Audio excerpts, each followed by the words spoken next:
Okay, guys, on the last exercise that I had you complete before we went to spring break, one of the common mistakes that I saw over and over again is that several of the students were matching cases with jobs that didn't go with those particular cases. So I think we need to take a brief pause and review noun jobs and how noun jobs tell us what the word is doing in the sentence. Remember, in Latin, the case tells us the noun's job in the sentence, and so we don't get to put the word where we want it to.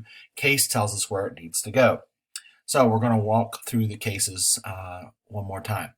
So the nominative case is used for the subject, and if there is a linking verb, it can also be used for the predicate nominative. It also is used for predicate adjectives, but we're talking about nouns here because these are noun jobs. But predicate adjectives will also be in the nominative case as well. Remember, guys, just because it's the first word of the sentence does not make it the subject of the sentence. It has to be in the nominative case.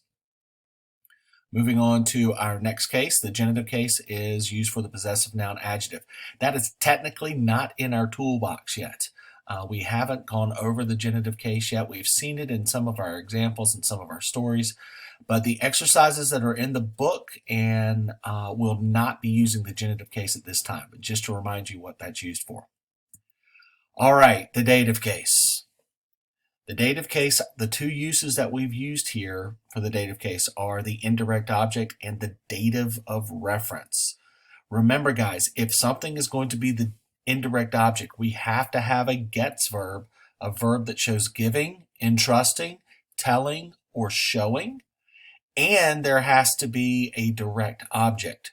Sometimes the direct object can be implied.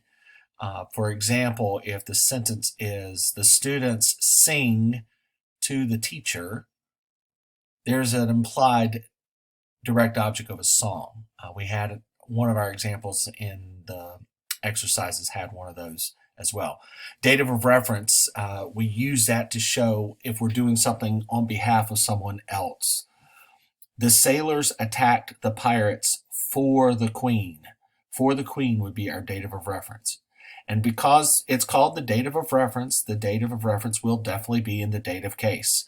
And that sounds somewhat sarcastic and obvious the way I'm saying that right now, but a couple of you guys struggled with that. So remember, guys, the cases and the noun jobs work together. They don't stand independent of one another.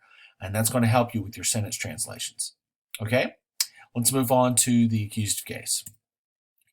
Accusative case is the direct object. So if we have a direct object in the sentence, it will be in the accusative, and some objects of the preposition. Remember, some prepositions will take their objects in the accusative case, others in the ablative case. We haven't seen that many prepositions this year because our book covers it later on, but that does come up from time to time. So for most of the exercises we're going to be encountering in our book, accusatives will be in the direct object. And lastly, we come to the ablative case. Ablatives can also be the object of the preposition, but now they can also be the ablative of means, the ablative of manner, and the ablative of separation. All of these, means, manner, and separation, will be in the ablative case. And remember, the position in the ablative of means, or the ablative of manner, or the ablative of separation will either be next to the verb or at the beginning of the sentence. I hope this refresher course helps you guys a little bit.